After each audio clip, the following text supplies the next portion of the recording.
اور جب یہ قافلہ مصر سے کینان کی طرف روانہ ہوا تو ان کے والد نے کینان میں آس پاس کے لوگوں سے کہا کہ اگر تم مجھے یہ نہ کہو کہ بوڑھا سٹھیا گیا ہے تو مجھے تو یوسف کی خوشبو آ رہی ہے۔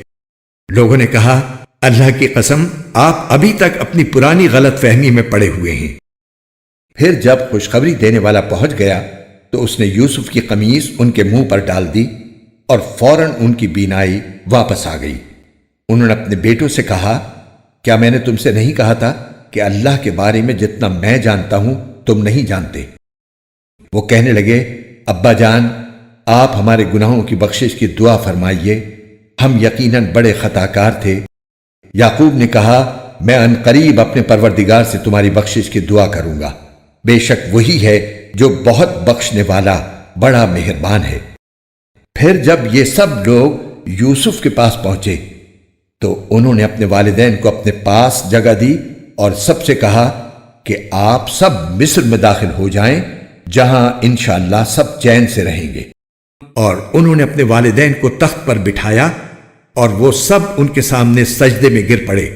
اور یوسف نے کہا ابا جان یہ میرے خواب کی تعبیر ہے جسے میرے پروردگار نے سچ کر دکھایا، اور اس نے مجھ پر بڑا احسان فرمایا کہ مجھے قید خانے سے نکال دیا اور آپ لوگوں کو دیہات سے یہاں لے آیا، حالانکہ اس سے پہلے شیطان نے میرے اور میرے بھائیوں کے درمیان فساد ڈال دیا تھا۔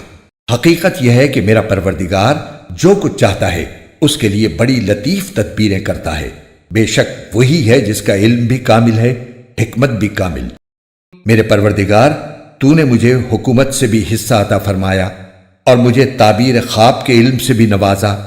آسمانوں اور زمین کے پیدا کرنے والے تو ہی دنیا اور آخرت میں میرا رکھوالا ہے، مجھے اس حالت میں دنیا سے اٹھانا کہ میں تیرا فرما بردار ہوں اور مجھے نیک لوگوں میں شامل کرنا۔ اے پیغمبر یہ تمام واقعہ غیب کی خبروں کا ایک حصہ ہے جو ہم تمہیں وحی کے ذریعے بتا رہی ہیں، اور تم اس وقت ان یوسف کے بھائیوں کے پاس موجود نہیں تھے جب انہوں نے سازش کر کے اپنا فیصلہ پختہ کر لیا تھا کہ یوسف کو کنویں میں ڈالیں گے۔ اس کے باوجود اکثر لوگ ایمان لانے والے نہیں ہیں، چاہے تمہارا کیسا ہی دل چاہتا ہو، حالانکہ تم ان سے اس تبلیغ پر کوئی اجرت نہیں مانگتے۔ یہ تو دنیا جہان کے سب لوگوں کے لیے بس ایک نصیحت کا پیغام ہے۔ قرآن کے خوبصورت اور ایمان افروز اردو اور ہندی ترجمہ و تفسیر کے ویڈیوز کو دیکھنے کے لیے ہمارے چینل بیوٹیفل قرآن AB کو لائک، سبسکرائب اور شیئر کیجیے۔ شکریہ۔